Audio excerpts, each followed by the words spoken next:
Welcome again, everyone, to Trail Tales. This is your host, Tom Funk. Thanks for joining me as I hike across Michigan's Upper Peninsula using as much of the North Country Trail I can find. This is an unpublished manuscript that I call A Million Steps, and we have made our way to Alger County, basically at the doorstep of the Pictured Rocks National Lakeshore. But today I'll be in the Hiawatha and the state park trying to find my way through the woods.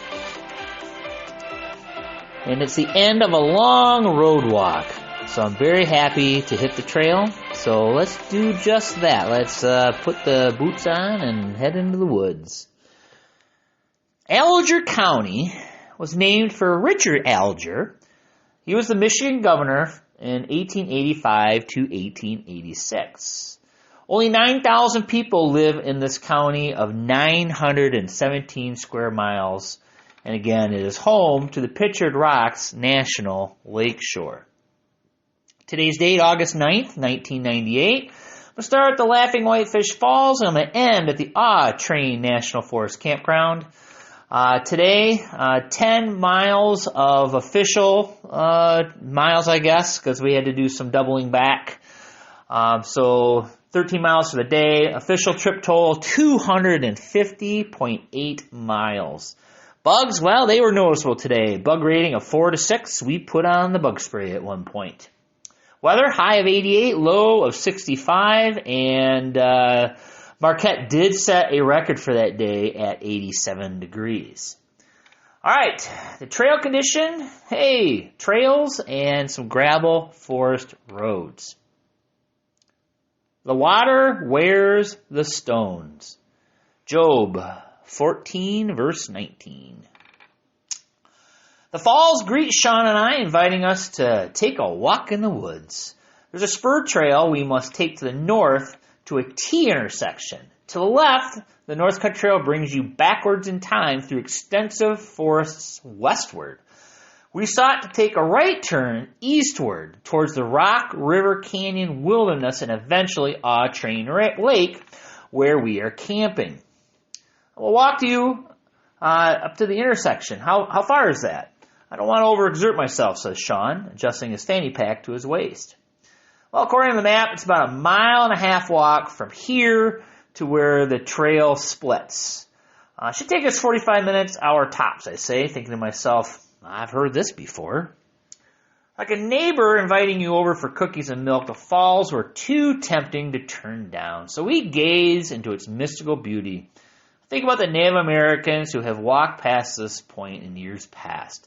Instead of exploring for the sake of subsistence, I will voyage into the woods to seek out peace and quiet. Our tiny indicator at the main trail leads us to the north away from the cedar-chipped, wood-lined, 5-foot-wide trail. We have become foot soldiers canvassing through 4-feet-high cut grass, down trees, and a trail laid down apparently by field mice. However, there are blue diamonds. A logging road leads us north about 0.5 mile. On our right, we could see youthful trees, mostly beech and red maple. The blue diamonds tickle the trees about 6 feet off the ground. Addicted to these diamonds, Native Americans and explorers did not have these petroleum products to lead their way. A compass and a belief in a final destination were their guide. We abruptly turn into a mature forest on a trail made for mice. 2 men walking gingerly, looking for diamonds, looking for the trail, searching themselves for answers. We are reasonably quiet and walking downhill. Here again I could feel the trees surrounding me, shielding me. They were listening to our brief conversations. Probably laughing at our modern equipment, Nalgene bottles, low alpine fanny packs, cameras. They have seen half-naked men running through these woods. We may not feel like strangers, but to the trees, we definitely are. Where the heck is this intersection, I say to Sean. I don't know, I didn't make it that far, he says, slogging through some wet soil. It's a little swampy here. I think it's just around the corner, he says. Well, around the corner, a waterfall. A small stream with enough muster to force about 1 gallon a second over some sandstone 30 or so feet to the ground below. Is this a waterfall? Well, in the springtime, it appears this area would have more water flowing over its delicate edge. It's in a horseshoe shape, and the lip of the falls extends 50 or so feet on either side of this so-called waterfall. At the bottom, rocks, boulders, and chunks of sandstone lead the way down a steep hill. Waterfall. Well, that's an interesting word. I do not recall this waterfall in my Waterfalls of Michigan book. I wonder if it meets their definition. Well, my definition is what matters here. Water falling. There is water, and it is undeniably falling. It may not be from a permanent stream, but in my eyes, definitely a waterfall. Continue our walk through a forest with a thick blanket of undecomposed leaves underneath our feet, and multitudes of decomposers are working as fast as they can before another cover of freshly fallen organic matter covers their efforts. There are multitudes of tree species: yellow birch, beech, red maple, sugar maple, balsam fir, and an occasional pine. Looking at my compass, we continue to head in a northerly direction. Looking at my timekeeping device, we have been at it for over an hour. I think we may have missed our turn, I say to Sean. Really? Sean says, as if he already knew this. We should cross the river at the base of Laughing Whitefish Lake, but we have to find the intersection first. So are we lost? He asks. No, I have a feeling that we've just missed our intersection, I say, pointing to the map while he looks over my shoulder. And we're heading north, which is westbound on the North Country Trail. We need to be heading east, so we were supposed to walk north and then take a right turn and head east, and we are still walking north. What should we do, he asks. Well, why don't we walk for another 15, 20 minutes. If we cannot find the intersection, we'll turn around, double back, and see if we can find it. Sean agrees, and we continue to follow the diamonds through the forest. On our right, there's a sharp drop down into a valley, and that's where we should be going. However, we're not, but we're pretty sure that's where the lake is. 15 minutes pass, and we turn around. I don't think the natives ever did this. We see our unnamed falls, hoof it through the quagmire, back up to the old logging road, and walk back through the cut grass to the car, and we never saw the intersection. I could hear the trees snickering at us all the way. Now what? Sean asks. Well, why don't you drive me around to the other side and take me in as deep as possible into the woods using forest roads. Drop me off, and then I'll walk back, and I'll cover this segment at some other day. We hop into his Honda, and I'm positive the natives and explorers never did this. I feel like I'm such a lazy hiker. I pull out an old county map of Alger County. I think my dad ordered this back in the 1970s. The date on the map, 1974. I wonder if these roads even exist anymore. We head back to 94. We drive east through Eben Junction, Chatham, Forest Lake before heading north on Forest Highway 2278. The road is paved, but our next road bringing us back west where I need to go is Forest Highway 2276. Starts out as a decent gravel road, and after crossing Rock River Road, it becomes a cobbled two-track thrusting into what is going to become a wilderness area, the Rock River Wilderness. And take note, roads are not allowed in wilderness areas. Well, we eventually come to a dead end, and we look at a map, and it's about 2 miles from where we lost our spot in the woods. Since we've walked at least 3 miles, I don't feel all that guilty about this change in plans. I get out of the car. Sean says, I gotta take a shit. And not having a shovel with him, he takes an axe. My goodness. I guess you'll be passing me shortly, I say. Maybe a while, he says, and he lumbers off into the woods.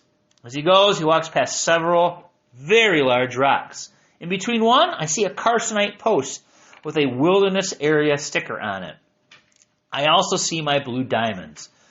So I'm back on track after my change of plans, and I realize I am on the edge of the Rock River Canyon Wilderness, which is about 5,500 acres in size. And it is located along the Rock River, and it has 2 canyons 150 feet deep and they're carved out by the Rock River and the waterfall. The waterfall is about half a mile in on an old logging road. Rumor has it that it cascades over a sandstone ledge, just like our unnamed falls. So I start walking. Clang, clang, clang. Well, there's a sound I haven't heard in a while. A sound I have heard all too often in the past week is a motor vehicle, which is coming up behind me. Of course, it's just Sean. See you around 6. If I'm not there, come and find me. Okay, he says, and away he goes. It's pea soup humid, and I notice the bugs coming out of the weeds. Pulling out my citronella, I froth it on my exposed skins, preventing myself from becoming a bug buffet. Standing, I'm looking at the trees. It is still. It is very still. I think that's silence. That's something I haven't heard in quite a while. Silence. Captivating this moment, the bugs are mere specks of black light. I do not hear them, surrounded by the soothing calm provided by the omnipresent forest. I take a yawning lungful of air, and I embrace it for an instant, then exhale. Silence seems so natural. It takes over my senses and becomes an entity all to its own. The silence, well, it dominates. Silence permeates into my well-being. I now feel so free and clear. Is this a delusion? Am I hallucinating? I think about other silent places. Liberated of cars, planes, trains, city lights, boats, or any human-made noise. The only place I have been where this has existed is Isle Royale National Park. I remember the night sky being so clear and vivid, even the darkness. The darkness seemed so pure, not being bastardized by some idiot's mercury vapor light. To some, silence is oppressive, just as is darkness to them. Associated with evil, the devil if you will, I find this ironic. When you are all alone in an area with few or no humans, the darkness is what comforts your soul. You are away from the evils of humanity, and it is the light that is evil, if you will. Go out into the country about 30 miles from a big city. On a clear night, look towards the horizon, back towards the city. See that glow? That is the evils of man's activities upsetting the purity of the darkness. Before I realized it, I was walking and meditating with the trees. I don't think they're making fun of me right now. I am enjoying their company, and they appreciate my recognition of the silence they provide. Cack, cack! I hear some fluttering in the trees. It sounds so loud. Everything sounds loud right now. Heck, it sounded like a lumbering, bumbling bear at first, but there are 2 vireos scolding me. Sitting on the end of a branch, a male and a female vireo. They're probably Philadelphia vireos based on the colors and locations of stripes, but to be sure, I make a sketch. Gazing into the trees with my binoculars, I want to discover the nest. They are still scolding me about 20 feet away. I must be near their nest, but they are such masters of illusion that I cannot find it. Not to want to wear themselves out, I leave out of respect for them and their perilous existence. The road goes from cobbles to rough gravel before I reach Rock River Road. Rock River Road crosses the Rock River about 100 yards to the south, and then I hop back on 2276. The blue diamonds have disappeared while I've walked this road. I do see an occasional blue dot on a tree, and I do see one on the guardrail in the distance, and there's a blue diamond on a wooden post holding a stop sign on 2276 leading towards a train. Obviously, the North Country Trail is not well marked in this area. I decide to take a break under the bridge, out of the sun, and near the cool running water. Gingerly placing my butt on the cobbles holding the underpinning of the bridge, I take a seat to enjoy the running water. This massive structure holding the bridge does not take away the soothing sounds of the creek, but cars, well, when they cross the creek, they break up the silence. I hear the occasional car across the bridge, which essentially prevents me from taking a nap. One car stops on the bridge. Well, I better check it out. "Tom, are you down there?" asks a familiar voice. "Yeah, just taking a break," I say, back to the voice, which does belong to Sean. How's your walk going? Well, my feet are killing me, but what else is new? Funny, my feet did not hurt at all walking earlier. Silence, soothing, and painless. He takes off again, and I start to lumber towards Awe Train Lake. No blue diamonds, but orange ones. Well, these are marking a snowmobile trail to various points. Deerton, Awe Train, Munising, Chatham, to name a few. So I continue to meditate until I reach Forest Highway 2278, the paved road that leads me from M94 to Awe Train. I see a post with North Country Trail. I check it out, and the trail is not even on the ground. There isn't a tread at all. So I decide to take the remaining 1.5 miles by road. Reaching the campground requires an extra effort. I'm tired. My feet feel the pain of walking in shoes 3 sizes too small. And passing Sean, leaving the campground, going to get papers and junk food, he has a 9-mile round trip to Awe Train and back, where I only have 3/4 of a mile. Takes him 30 minutes. That trip, it would take me 4 hours. We humans really do take the internal combustion wheelchair for granted. Wait until fossil fuels run low. Arriving at the campground, I labor towards our sites. I require a shower. I smell like an old dog's blanket that's been in the doghouse for a month.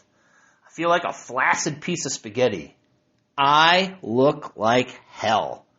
A perfect time to walk to the public beach and freak out the tourists. So I do. There's a small family enjoying each other in the lake. A husband, wife, mother-in-law, and 3 children. There are 2 swimming areas separated by a spit of sand jabbing its way into the lake. I arrive and walk to the lake only wearing my shorts, carrying my towel and soap. Gonna wash the old-fashioned way. For those of you still passing judgment about me using soap and water, the family that was swimming in the lake, sand, soap, and water, well, let's just say they were less than hygienic. I think I had to worry more about my health than they had to worry about me using soap, which is, again, biodegradable. Out of courtesy, I move to the swimming area that is not being used and lather up. Of course, I am the freak show. However, I cannot hear them since my ears are full of soap. Walking back to the camp after bathing, I find Sean cooking up a mean batch of sausage, eggs, and mashed potatoes. This will be our last night together. We met on a forest road in the Sturgeon Gorge Wilderness, and he has helped me along to Awe Train some 95 miles away. These were 95 hard, tough miles. It was only today where I find myself on track to walking the North Country Trail and having ample camping opportunities. I'm very grateful for his service, especially the beer. Now, we're drinking a Chimay Red, and we celebrate the Belgians' ability to make beer. Repackaging my backpack for the next 7 or so days, my next drop will be in Munising. However, the vast majority of these supplies will be mailed back. I have to stop by the post office in 2 days to pick it up. Then, the next resupply will be in Grand Marais, some 50 miles away. Discussing how opportune I am to have decent weather, it leads me to leaving my sleeping bag with him when he leaves tomorrow. I will have my Gore-Tex bag and plenty of clothes to keep me warm. I don't think it's been below 55 degrees since I started my trip. I will take this chance to shave 5 pounds off my pack. Drinking, watching the fire, and discussing, we talk about everything from the free market politics to religion. We are usually preaching to the choir when discussing politics to each other.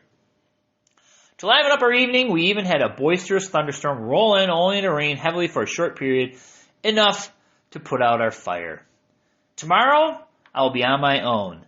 It may be a while before I see another friend, possibly Tequamanon Falls. And that seems so far away. I did send a postcard to my cousin Jeff Funk to guilt trip into him visiting. I plan on placing a call to him tomorrow after talking to Don.